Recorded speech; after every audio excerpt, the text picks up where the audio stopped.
இந்த மாதிரி இந்த மூவில வேற ஏதாச்சும் சீன் உங்களுக்கு கனெக்ட் ஆயிருந்தா சொல்லலாம். சார் நான் வந்து பாத்திருக்கேன் நிறைய பசங்க வந்து பயப்படுவீங்க தானே ஒரு பொண்ணுக்கு ப்ரப்போஸ் பண்ண போது. யாரெல்லாம் பயப்படுவீங்க? அப்ப கை தூக்காதவங்க தான் பயப்படாதவங்க. அப்ப வந்து இங்க நான் ஒரு பொண்ணை கூட்டிட்டு வந்து ப்ரப்போஸ் பண்ண வச்சிருவேன். அதுக்கெல்லாம் ரெடியா இருக்க சில பசங்களும் இருக்கீங்க. சரி, பசங்க பேசிட்டாங்க, ஒரு பையன் பேசிட்டான். சோ பொண்ணுங்க வந்து இந்த மூவியோட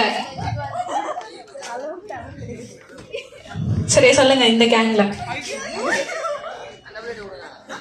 அந்த கேங் படமே பார்க்க கொடுங்க.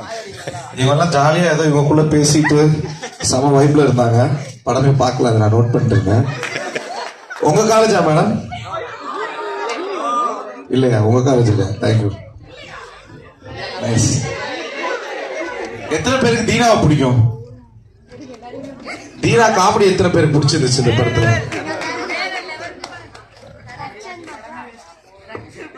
இல்லாட்டி படமே வேஸ்ட் யாரோ சொன்னாரு. தேங்க்யூ. அவர் எதாவது சொல்லணும்னு ஆசைப்படுறாரு.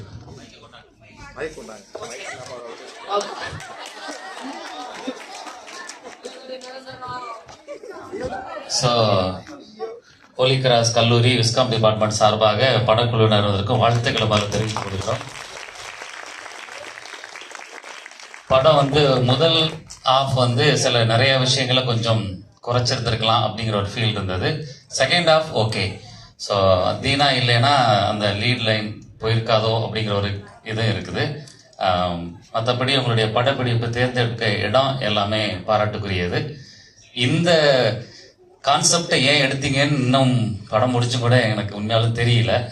நான் அதில் ஒரே ஒரு கேள்வி, விமர்சனம் மட்டும் இல்லை, ஆணுடைய அந்த ப்ரப்போஸ் பண்ணாத அது மட்டும் படம் முழுக்க போகுது. எப்படி ஒரு பெண்ணினுடைய ஒரு ப்ரப்போசலை ஒரு பாட்டில் மட்டும் வச்சு முடிச்சிங்கன்னு எனக்கு தெரியல. டைரக்டர் அது கொஞ்சம் விளக்கம் கொடுத்தீங்கன்னா நல்லா இருக்கும்.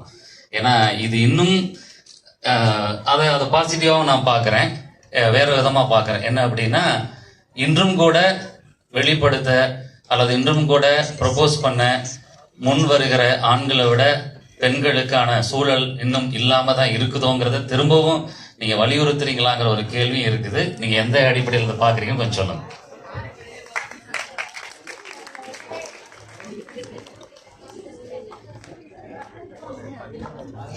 விமர்சனத்துக்கு நன்றி. கேள்விக்கு முன்னாடி படத்தை பத்தி டீட்டெயில் விமர்சனம் வச்சிட்டீங்க.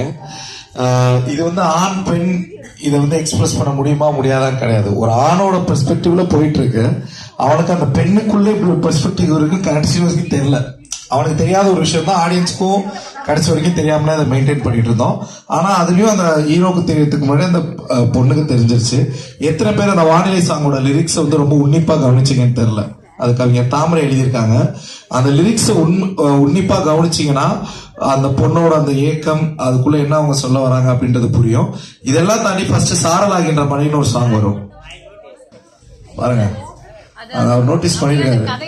ஹாப்பி சாரலாகின்ற மனை சாங்ல வந்து ஆரம்பத்திலே ஃபர்ஸ்ட் பொண்ணோட காதலை நாங்க வெளிப்படுத்திட்டோம், பொண்ணோட சூழலை வெளிப்படுத்திட்டோம். அந்த லிரிக்ஸை கவனிச்சு பார்த்தாதான் அது தெரிஞ்சிருக்கு. அது ஒண்ணு. ரெண்டாவது வந்து இதுல பாத்தீங்கன்னா இதுல ஆண் பெண் எல்லாம் கிடையாது. இப்ப நீ எல்லாமே 2K கிட்ஸ் தானே. இப்ப ஆக்சுவலா பாத்தீங்கன்னா சினிமாவோட இம்பாக்ட் தான் வந்து எல்லாருக்கூடயும் இருக்கும். எஸ்பெஷலி டீனேஜ்ல ஒருத்த வந்து வீட்டுல சண்டை போடுறதா இருக்கட்டும், ஒரு பொண்ணோ பையனோ பார்த்து லவ் பண்றதா இருக்கட்டும், எல்லாமே எங்கேருந்து ஆரம்பிக்கணும், சினிமால தான். நம்ம வந்து ஒரு பொண்ணுகிட்ட போய் லவ் சொல்லிட்டு ஓகே சொன்னா கையை கிழிச்சுக்கலாம், ரத்தத்துல லெட்டர் எழுதலாம், இன்னும் என்ன பின்னாடியே போகலாம், ஆசிட் அடிக்கலாம், பிரச்சனை பண்ணலாம், 4 பசங்க கொண்டு போய் உங்களுக்கலாம். இதெல்லாம் யாரு கத்து கொடுத்தானா? சினிமா தான் கத்து கொடுத்துச்சு. இந்த படத்துல அந்த மாதிரி ஒரு மிஸ்லீடிங் சீன் கூட இருக்காது. படம் ஃபர்ஸ்ட் ஹாஃப் கொஞ்சம் லேக் இருக்கு. இது எல்லா ஒப்பீனியனுமே நான் வந்து ஏத்துக்கிறேன். ஆனா we made a very genuine film, very neat film.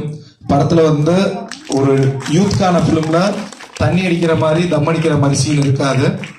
Very proudly I can say. ஏன்னா இதை நாங்கள் டிஸ்ட்ரிபியூட்டர்ஸ் கொண்டே போட்டு காட்டும் போது இதெல்லாம் இருந்தாதான் அது தியேட்ரிக்கல் எலிமெண்டா ஒர்க் அவுட் ஆகும்னு எங்களை சொன்னாங்க.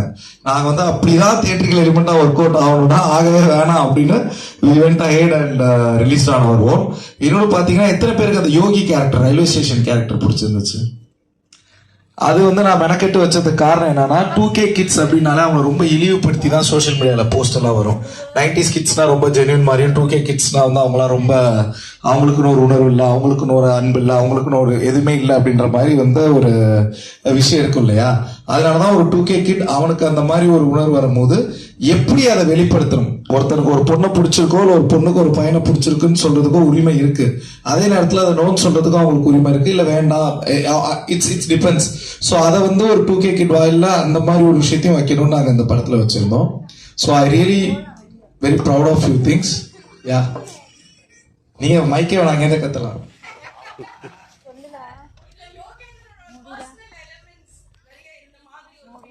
எந்த டைரக்டர் இந்த மாதிரி ஒரு படம் எடுத்தானா அவனோட பர்சனல் எலிமெண்ட்ஸ் வச்சுதான் எடுப்பான். இதுல உள்ள எல்லா கேரக்டர்ஸையும் என் ஃப்ரெண்ட்ஸோட நேம் தான் இருக்கும், எல்லா இதா இருக்கும். நான் இங்க திருச்சி காட்டூர்ல லிட்டில் பிளஸ் ஸ்கூல்ல படிச்சேன், அந்த பேர் தான் அங்க வச்சிருப்போம். சரி, எல்லா டைரக்டருமே வந்து இந்த மாதிரி படம், இப்போ சேரன் சார்ட்ட போய் கேட்டீங்கன்னா ஆட்டோகிராஃபா இருக்கட்டும், தாமாதி தாமர்தா இருக்கட்டும், any movie that has emotional root, அது வந்து அவங்களோட பர்சனல் எக்ஸ்பீரியன்ஸ் நிறைய இருக்கும். அதை மட்டும் கவனிச்சிருக்கீங்க. வேணாம் வேணாம் சொல்ல வேணாம்.